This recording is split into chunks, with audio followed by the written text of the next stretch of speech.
Smith Show starts right now.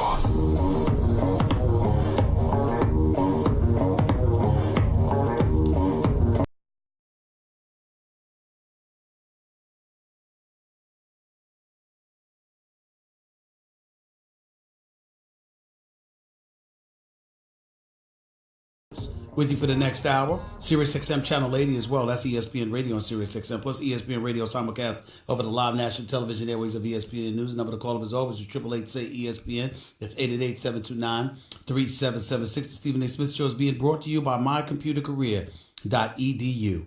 Training for a better life. Stephen A. Smith Show is being brought to you by Barbasol as well. For the past 100 years, generations of men have trusted Barbasol shaving cream to deliver a close, comfortable shave. You're looking good, America. You're shaving with Barbasol. 888-SAY-ESPN. That's 888-729-3776. Hour number 2, midway through hour number 2, I'll have the great Mel Kiper Jr. on to break down stuff from the NFL draft, tell us his winners and losers, teams that shouldn't be underestimated based on what we've seen, etc., etc. The list goes on and on. We'll be talking about all of that as the show progresses today. Let's get right to it. Let's go back to the phones because still got a lot of basketball stuff talk to get into it. 888-SAY-ESPN. LJ, talk to me. You're live with Stephen A. What's up? What's going on, Stephen A? I'm good. True indeed. The refs were going to be the topic of conversation with the Rockies game yesterday. But as we know, Stephen A., this world don't work on excuses. It's all about results. And there were 5 possessions that Klay Thompson could have been called for getting to James Harden's space when he was shooting. Yep. But how about, let's talk about the 1 for 14 from three-point in the first quarter. How about the 13 turnovers by Golden State in the first half that Houston couldn't capitalize on? What about the 4 24-second shot clock violations that James Harden committed?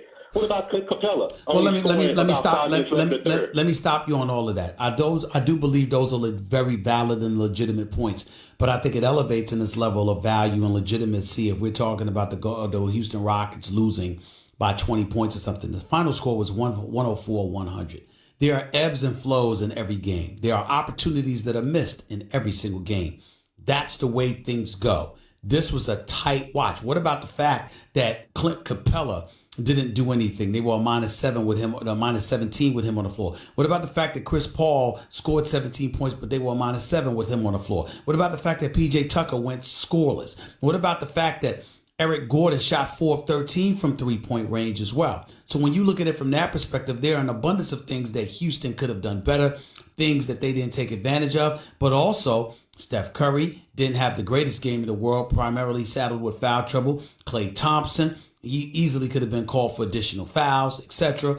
So when we look at it from that perspective, there are things that both teams could have done better. The bottom line is it was close, it was a nail biter, and we have to pay attention to those little things as well.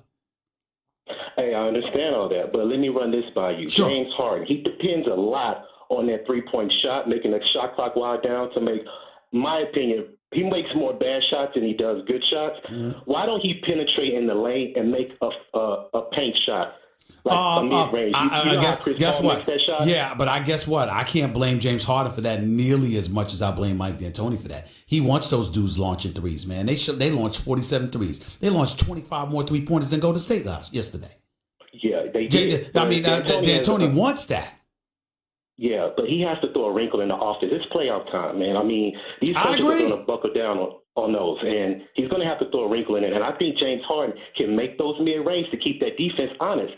That way they can back up off the three, and he would have more room and capabilities to be more James Harden, this year, do you realize James Harden attempted 1,028 three-point shots? Yes, 1,000. I looked it up. Of his 1,909 shots, James Harden took more threes than twos. He took 1,028 shots. Okay, so what are we talking about here? Okay, 881 2-point shots. That's what he wouldn't do that unless D'Antoni wanted him to. So let's keep that in mind well. That's what I'm saying. This is what gets held against Mike D'Antoni. Yeah. And that's the kind of stuff that you have to pay attention to. And I kind of agree with your boy Champ. If they're not effective in game 2, this could possibly be a sweep, even though I don't want it. Listen, with that crowd in Houston, I'll be at both games 3 and 4. I'll be at the Toyota Center, and I'm telling you something right now. That crowd in Houston is the real deal. And the Houston Rockets at the Toyota Center is something to behold. Golden State won a couple of games last year in the conference finals, but Houston also won at Golden State. And I don't see Houston getting swept by anybody. I just think they're too prolific, too potent offensively. Let me tell you something. I will say this. They lose game 2. They could lose in 5. I'll say that because I could see Golden State potentially stealing 1 at home. I'm sorry, 1 in Houston. But there's no way in hell I see the Houston Rockets losing 4 straight. I don't see that. Okay, well, we'll have to wait to see, but I will see you in Houston as well because I will be at games 3 All right, man. Well, man, please, man, as much as you call this show, holla at me, bro. Absolutely holla at me. I'm looking forward to meeting you, man. Take it easy. Awesome. All right. LJ in Houston Rockets fan, calling me up here right here on the Stephen A. Smith Show, ESPN Radio, ESPN News. Isaiah, you're live with Stephen A. What's up, man? Hey, Stephen A., this is your proud brother, Isaiah Q. Oh, how you doing, Q? I'm good. Go talk to me. The question I have, when James Harden is dribbling at the right hand, and he does a chicken wing push-off with his left hand, why they never called that? Why nobody ever well, here's why. The reason why they kind of let it slide, if you remember in the Utah series, they literally were defending him from behind. They literally came like Ricky Rubio was coming behind James Harden. And other times they're literally leaning on his left. So you're supposed to be allowed a certain area, just like you got a certain area to come down. You have a certain area where you're allowed to shoot as well. So as long as he doesn't push off with the shoulder and he just puts off with the elbow, he'll get away with that more often than not. Yeah, that's the thing. It's very obvious. Well, again, as a shooter, you're allowed to extend your arm and go up in a shooting motion without being impeded from doing that. Now, you have to have a place to land, just like you have to have an area to launch your shot, potentially. So in other words, again, if you're nudging somebody with your elbow, that's entirely different than pushing them off with your shoulder. That's more flagrant, and he'd get called for that quicker than he'd get called for the elbow. Okay. All right, my brother, you right on it then. Thank you. Thank you. Take it easy. Brian, you're live with Stephen A. Talk to me. How's it going, Stephen A? I'm Thanks for good. taking my call. Go ahead, man. I just want to make a comment on the KD and LeBron comparison. Okay. Don't you think it's a lot easier to get busy like KD's been doing? You got 3 other All-Stars to worry about. Yes, but that's not the issue. When it comes to KD, here's the issue. He's averaged 27 a game throughout his career, no matter where he's played. So if you're somebody that was doing something different on the offensive floor, now that you have teammates like Steph and Clay, that would be different. When in fact, what we've seen from KD is what we've always seen from him offensively. Right, exactly, and that's my point. When he went to OKC, when he was on OKC with Westbrook, he was doing the same thing he's doing now. How come people weren't saying he's the best player then? Why are they saying it now? Well, they're saying it now because you're looking at him win championships, A. He's the best player on the best team, B. And now, before, you had questions as to whether or not it was him or whether or not it was Russell Westbrook, having Russell Westbrook as a teammate, as to what derailed him and his prosperity. Those were questions that didn't get answered. And that was the problem. If Kevin Durant went Golden State and they still weren't winning, he would have a problem. If Kevin Durant had gone to San Antonio and wasn't winning, he'd have a problem. But the fact that he's won since he's departed from OKC and you've seen that Russell hasn't been out of the first round, you know what? There are questions. Now, whether or not that's fair remains to be seen. Because to me, you know how people bring up Kevin Durant or people bring up Russell Westbrook? You want me to tell you the name I'd like everybody to bring up? Respectfully? What's that? How about Sam Presti? How many GMs do you know? And we all know that Sam Presti is a hell of a GM. But how many GMs do you know had Harden, Westbrook, Durant, Ibaka, and a starting point guard in Reggie Jackson in Detroit on the team at the same time? Right. I have one more question. All right. for you. And then not only that, you have Paul George. So whether it's Sam Presti or Russell Westbrook, people are going to ask those questions. Got it. One more question, Stephen. No doubt about it. I think LeBron's the best right now, but KD is for sure on his heels. But my question to you is, if you were the GM and you had the choice to pick between two, are you taking KD or are you taking LeBron? It depends on what I need. If I have scorers around me, I'm taking LeBron. If I don't need, if I need a scorer, I'm going KD. Got it. Because KD, listen, LeBron shot 66% of the free throw line this year. What KD shoot? Probably like 85%. Yeah, like 88. See, here's my point when we talk about KD and we're not appreciating the greatness of Kevin Durant or what have you. You understand that the only thing that LeBron has over him, first of all, KD is more of a scorer's mentality. LeBron will make the extra pass. We get that. But outside of that, it's really the fact that he's not 260 pounds like LeBron. At 6'11" with a 7'6" wingspan, he's got a handle. He can shoot from three. He's got the mid-range game. He's got the fall away. He can play with his back to the basket. He makes nearly 90% of his free throws. I mean, my God, what does this man have to do? When you look at what he does offensively, we're talking about one of the greatest perimeter players we have ever seen with our own two eyes. And Kevin Durant shot 88.5% for the free throw line this year. And he's a career 88.3% shooter from the free throw line. LeBron was at 73. I mean, you just can't say enough about what you're seeing from Kevin Durant offensively. It's something to behold, bro. It's undeniable. He's special. He's very special. It's all right. Got to run, man. Appreciate the call. Thank you so much. Bethany, you're live with Stephen A. How are you? Hi, Stephen A. Love Doctor. Hey, excuse me. So you said the Love Doctor. You don't need the Love Doctor. Are you okay? I do. I do. All right. You want to get to that first, or you want to get to that last? What you need, Bethany? Love Doctor's here. Okay. Love Doctor never fails. Really quick. I'll ask you a really quick Love Doctor question. So I just would like your advice on just how to deal with just some crazy knuckleheads out here. I think I'm a very elegant, wanted woman, but it just seems that I'm just attracting. My forehead says crazy applause, and I just want to get your input as to how to not attract the crazy, but attract someone of my level, if that makes sense. Well, here's the deal. We all attract a little crazy. We all attract people that may be a bit different than us. But when you are very, very clear about what your preference is and what you like, those individuals don't last long. So in other words, if I meet somebody and my taste is whatever it is, I have a specific criteria, and you're honest and upfront about who you are and what you like, you sort of give the impression that you're not to be messed with. Because listen, men are men, and men pray. I don't mean P-R-A-Y, not to say that we don't, but P-R-E-Y. You go out there, you see what you want, you go for it. That's what guys are usually accustomed to doing. And if you know you have no shot, in most instances, you don't waste much time. It's when you think you have a shot. And my point to you is, don't pay attention to yourself.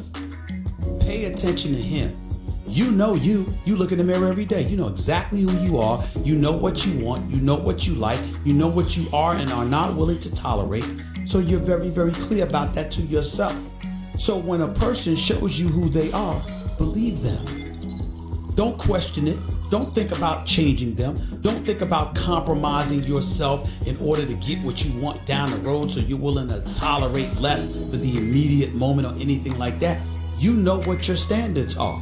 When you have them, someone has to capitulate to them. When you don't have them, they don't have to capitulate to anything.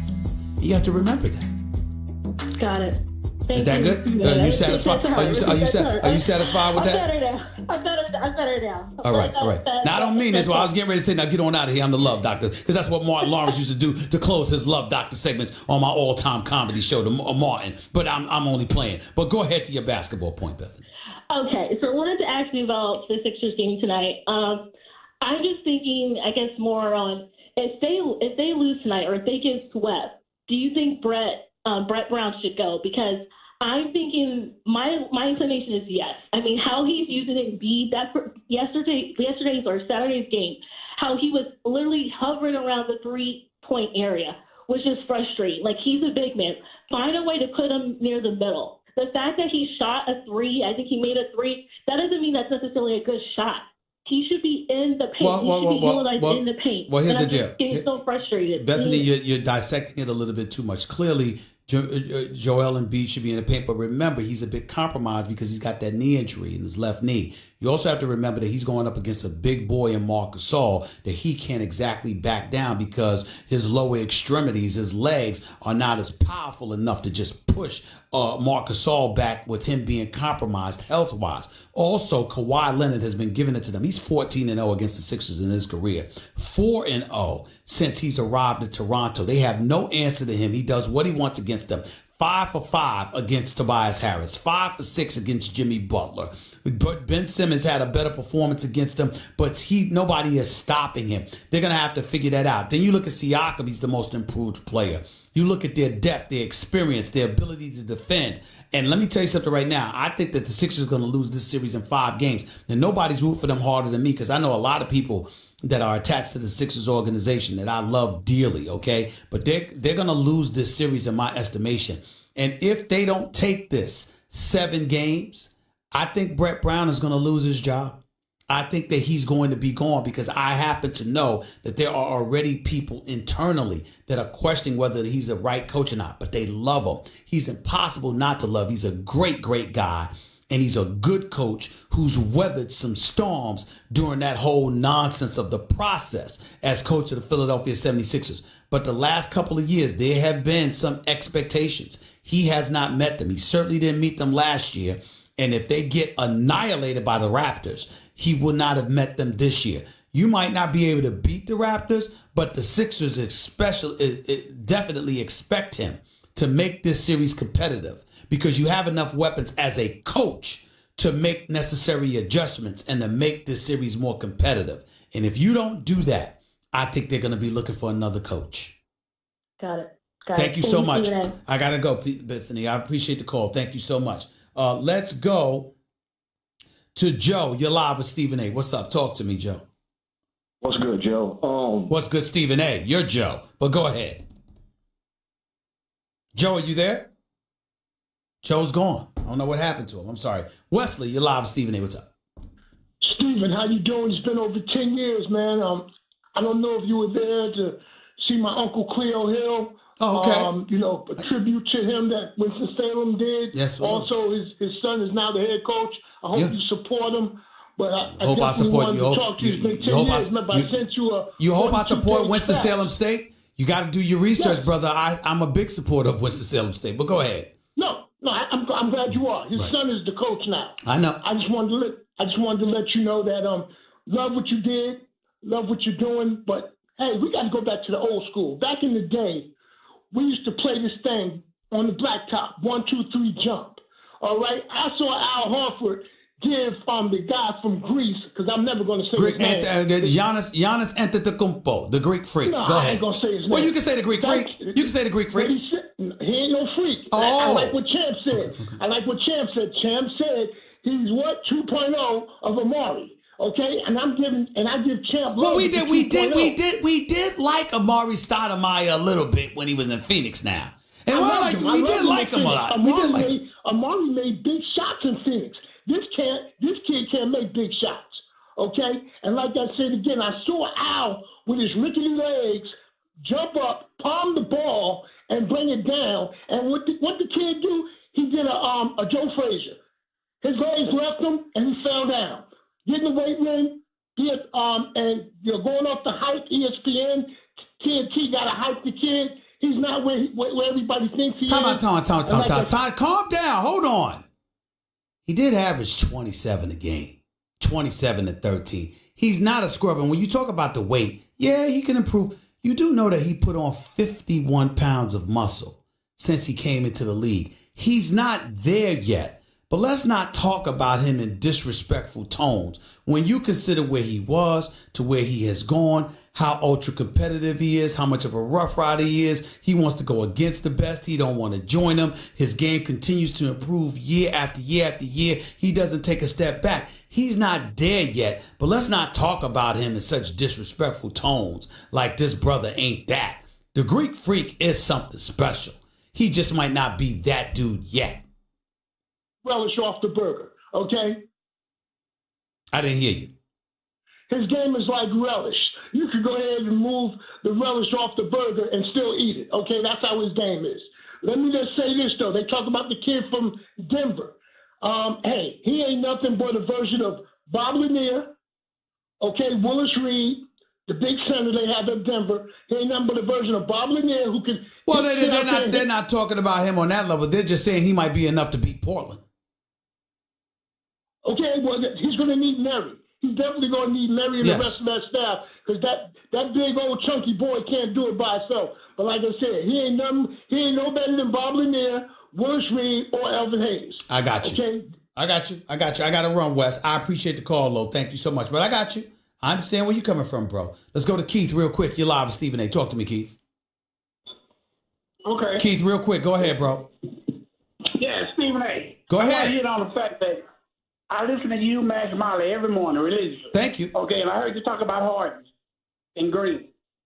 But you never mentioned the fact that Harden pushed off every damn time he touched the ball. Well, listen, but usually, you know, you're false there because usually he's dribbling before he steps back. So that's not a push off. No. When he drives, even when the opponent's on him, he push off to get back. Sometimes he does and he gets away with it. Sometimes he doesn't. That's part of the game. When they playing him tight, he push out. So what you gonna tell me? What you gonna tell me, man? He averages 36 points a game because he pushes off. No, my point is, don't cry. He shouldn't cry. You know. I will say this to you though. I don't have a problem. He wasn't crying about the foul. He's crying about being undercut, and I think that's something to be careful about. You don't need to be taking the jump shot wondering whether or not you're gonna get your ankle twisted. That I agree with. But Green jumped away. He didn't jump into him. But you know that last play. But there were 3 or 4 occasions in the first half of the first 3 quarters where he had a legitimate argument, bro. That's a fact. That's a fact. They right. look for. I gotta go, but I appreciate the call. I got your point. Thank you so much. 888 say ESPN. By the way, when you order today, only 1-800-Flowers will double the flowers for free. That's double the flowers for free. Order today from 1-800-Flowers.com to make mom feel loved. Also, to order the beautiful mom bouquet with double the flowers for free. And for details, go to 1-800-Flowers.com, click the radio icon, and enter code Stephen A. That's 1-800-Flowers.com, code Stephen A. That's with a PH, not a V. Hurry up. This fantastic offer. Everyone knows the 5 senses. But what if we told you? There's more.